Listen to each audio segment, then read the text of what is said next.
the first part of this question is asking you to determine the height from which the coin is thrown.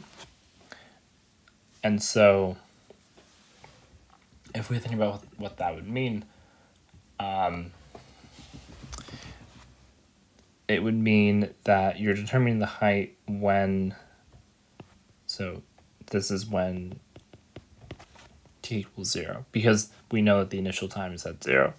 And so what you're asking for here is to find the value of h of 0. And you can evaluate the function and then remember the units, and that will be your answer. For part B, it's asking you at what time does it hit the ground. So when this happens, you would find t, the value of t, so that your height above the ground is 0 meters. And obviously this would have units of seconds for the answer. And so to determine when this is 0, it's much easier to work with the factored form as opposed to the first form of this. So that is, you should look at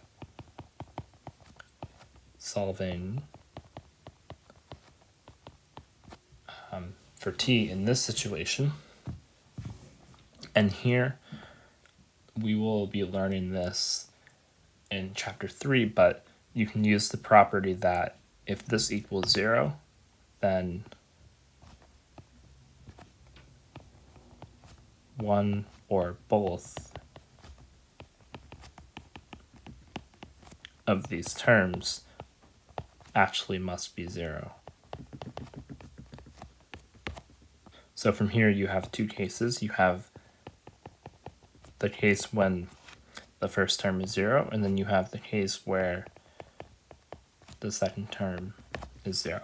Now one of these doesn't make sense. I'll leave it to you to determine which one makes sense for this and which one does not, and then that would be your answer as long as you have the correct units.